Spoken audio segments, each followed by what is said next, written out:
We're going to find equations of polynomial functions, and when I'm going to do this, I'm going to use the roots to find the equations. So the formula to write the equation of a polynomial function is f of x equals k, some constant k here, could be a fraction, a decimal, a whole number, times x minus the first root, x minus the second root, and so on and so forth. Now, where r1 and r2 are the roots of the polynomial. The other word we use this year were zeros. This could be also the zeros of the polynomial, or in this case we used a lot of times was quadratic, but the zeros of the polynomials. So let me give you an example of what you used to do, and I'm going to pick an easy quadratic here, but when you guys used to solve these and find equations, if I said y equals x squared minus, let's see now, let's pick something, x minus, well, we'll say x squared minus, let me think of something good here that we can use. We'll say x minus 2, x minus 3. Now you guys are not used to seeing something like that. So if we were to multiply that out, it would be like this, x squared minus 3x minus 2x minus 5x plus 6. Now you're used to seeing that, and then what we would do is we would factor it, and I'd find that my root here would be a 2, was where it crossed the x-axis, or the point 2, 0, and here it would cross at 3 because you would always put it equal to 0. So you're used to seeing it like this, we factor it, and then we make our big T, and then we find the roots. And if you'll notice, your roots are always the opposite signs, of what's in the parentheses. Well, now we can expand this, because we've done this for years and years, to all polynomials, and you can have more than one root. More than 2 roots. And if you'll see here, notice I have 2 parentheses because I can have 2 roots because of x squared. All right. So we're going to use then after we do that, we're going to use a given point to determine what the constant is. I currently try to use the y-intercept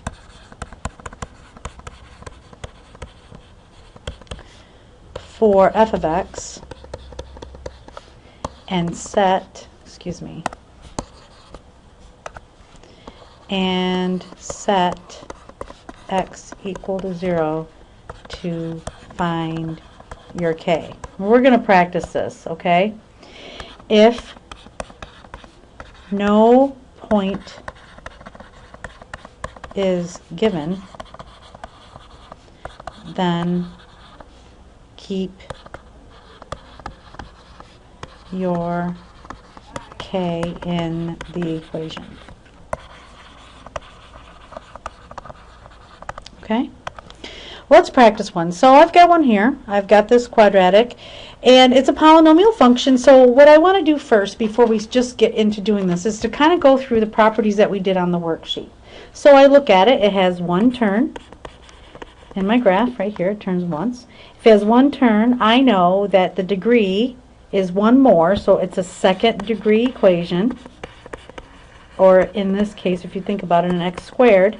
If it's an x squared, it has 2 roots or 2 zeros. So these are the things that you know. You're like, okay, that's right. So what we're going to do is, if I have 2 roots, when I set up my equation, I'm going to say y equals k x minus x minus. And I leave a space there because we're going to put the roots there. Now I'm going to change color just so you can see a little bit better. So I'll use blue because the graph is blue. So if I look on my graph here, I'll see it crosses here on the graph in here. Well, this is a -2 here, and this is a +3 there. Well, if I throw a -2, like watch me, and throw it in here, doesn't it change sign? And that's kind of what I alluded to on the slide before. So if y equals k, and it's going to turn to x plus 2. So if I throw a -2 in there, it turns to x plus 2. Here I'm going to throw a +3 in there, it's going to turn negative. So I have that equation so far. All right, I'm going to go back to black just so you can see it. That doesn't look as dark as I'd like. Okay, now I've got to find the constant. The one thing I do know is, if you look at your right tail, see how my right tail here is going up? I know my constant must be positive. K must be positive, greater than 0, because my right tail is going up. And as you see, both tails are in the same direction. That's why it's an even degree. It's 2. Everything I taught you before goes into this. So now I want to find another point that I can plug in here, an xy point. So I like to always use the y-intercept. So the y-intercept in this case, if you look at it, is the point 0, 1, 2, 3, 4, 5, 6, 7, 8, -9. So there's my point, 0, -9, and it's an xy.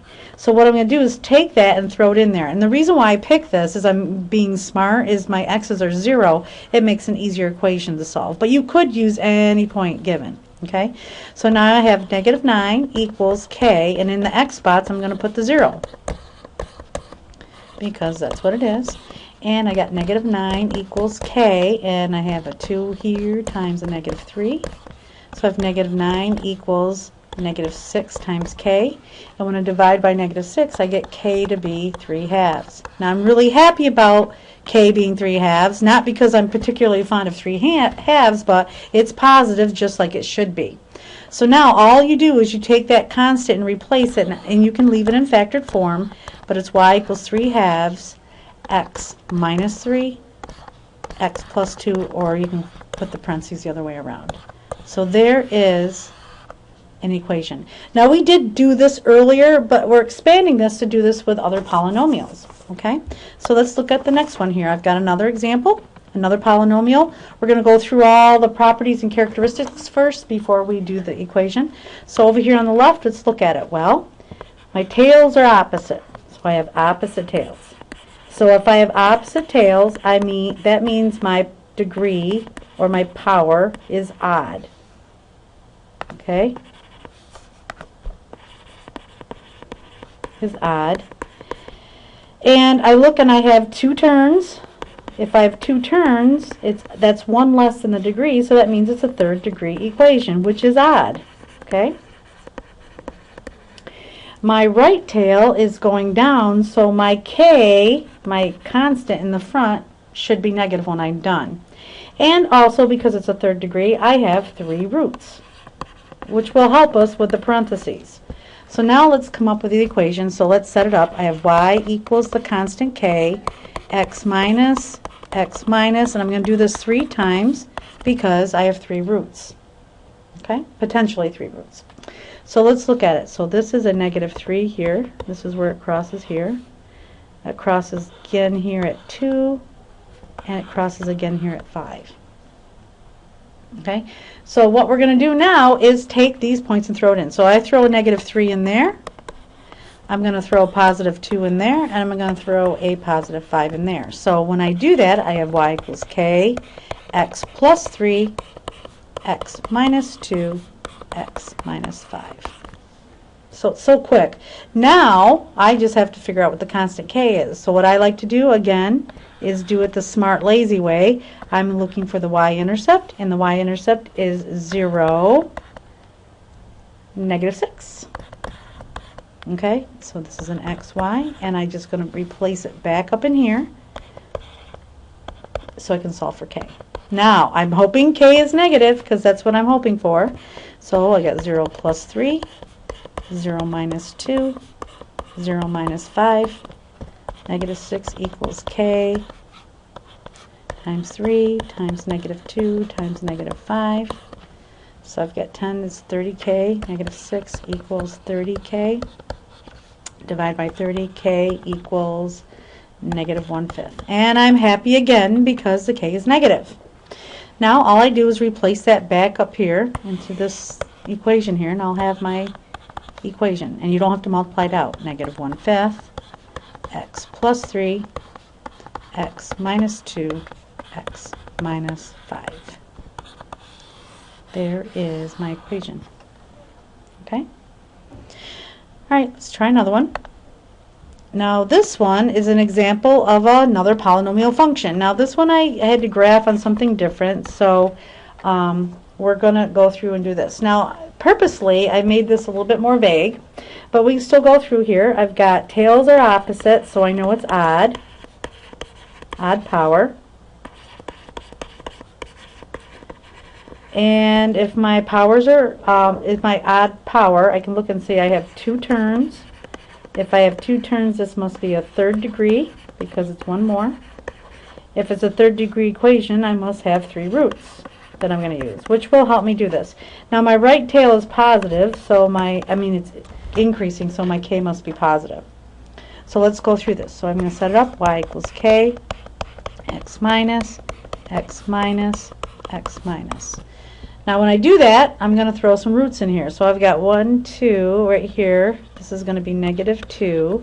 And then this is 1, 2, 3, +3. So if I throw the -2 in here, that turns a +2. And if I throw a 3 in there, I have a -3. And then I'm stuck. I'm like, what do I do? I don't know what to do. I don't have another place. And I know that it's got 2 terms, so it should have at least 3 roots. If your polynomial just touches the x-axis right here, if it just touches it right here, that means you're going to use that root twice. Okay? Now let me tell you the reason behind that. When you used to do parabolas and you would factor, we'll say something like x squared plus 4x plus 4, you would end up getting x equals 2 twice when you did your big T. And you said, oh, I have 2 roots, but it's the same thing. And the reason why it's the same is because it was tangent. Right here, it's tangent to the x-axis. If it's tangent, there's 2 roots right there at that spot. So I'm like really irritating when I teach this and say it just touches, because I want you to notice that that's going to be there twice. So now I have this formula here, and I have to plug in a point, but I don't have any other point to plug in. I know if I knew this point, I could do that, but I have no idea. So if that's the case, this is all you can do. The only thing I ask you to do is to rewrite it smarter than this. You can leave your k right in there, but we'll call it x plus 2, and then I'm going to have it write it like this, x minus 3 squared. So as long as I found another point, I could figure it out, but as of right now, that's all you need to do to show your equation. And that's it for finding equations of polynomial functions.